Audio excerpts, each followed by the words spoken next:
Guys welcome back to our channel. ఈరోజు పాలకూరతో పలావ్ చాలా బాగుంది. ఎలాంటి కర్రీస్ కానీ పెరుగు కానీ ఏమీ అవసరం లేదు, అలాగే తినేచ్చు, అంత బాగుంటాయి. పిల్లలకు ఇలా బాక్స్ చేసి పెట్టారంటే పిల్లలు చాలా ఇష్టంగా ఒక బౌల్ తీసుకొని అందులో ఒక కప్పు బాస్మతి రైస్ వేసుకొని 1-2 సార్లు కడుక్కోవాలి. హాఫ్ అన్ అవర్ పాటు నానబెట్టుకోవాలి. ఇంకొక బౌల్ తీసుకొని అందులో పాలకూర వేసుకొని ఇలా వేడి నీళ్ళలో ఒక 2 మినిట్స్ పాటు ఈ విధంగా కలుపుకొని మిక్సర్ జార్లో వేసుకొని స్మూత్గా గ్రైండ్ చేసుకోవాలి. చూడండి, ఈ విధంగా చేసుకుంటే చాలా బాగుంటుంది.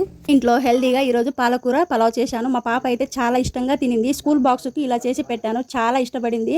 మీరు కూడా ఇలా ట్రై చేయండి, మీ పిల్లలకి ఇలా బాక్స్ పెట్టండి, హెల్తీకి చాలా మంచిది. కుక్కర్ పెట్టుకొని అందులో 2 లేదా 3 టీ స్పూన్ ఆయిల్ వేసుకుని అందులో స్పైసీ మసాలా వేసేసుకోవాలి. ఉల్లిపాయలు, పచ్చిమిరకాయలు, మన దగ్గర అవైలబుల్గా ఉన్న వెజిటేబుల్ని వేసేసుకొని ఈ విధంగా మొత్తం కలిసేటట్టు బాగా కలుపుకొని గ్రైండ్ చేసిన పాలకూర పేస్ట్ని ఇందులో వేసేసుకొని మొత్తం కలిసేటట్టు బాగా కలుపుకోవాలి. రుచికి సరిపడా సాల్ట్ వేసుకోవాలి. 5 నిమిషాల పాటు లో ఫ్లేమ్లోనే ఈ విధంగా ఫ్రై చేసుకోవాలి. 5 నిమిషాల తర్వాత ఈ విధంగా ఆయిల్ సెపరేట్ అవుతుంది కదా, అంతవరకు బాగా ఫ్రై చేసేసుకొని పెట్టుకున్న బాస్మతి రైస్ని ఇందులో వేసేసుకొని మొత్తం కలిసేటట్టు బాగా కలుపుకోవాలి. ఏమైనా ఉప్పు తక్కువ అయితే ఇప్పుడే అడ్జస్ట్ చేసుకోవాలి. 1 కప్పు రైస్కి 2 కప్పు వాటర్ వేసుకోవాలి. నేనైతే 2 కప్స్ వేసాను. ఇలా 1-2 విజిల్ వచ్చే వరకు కుక్ చేసుకోవాలి. ప్రెజర్ పోయేంత వరకు ఇలా వదిలేయాలి. ప్రెజర్ పోయిన తర్వాత చూడండి, కుక్కర్ మూత తీస్తే ఈ విధంగా చాలా బాగుంది. పాలక్ పలావ్ రెడీ. ఈ వీడియో మీకు నచ్చినట్లయితే లైక్, షేర్, సబ్స్క్రైబ్ చేయడం మాత్రం అస్సలు మర్చిపోవద్దు. బాయ్.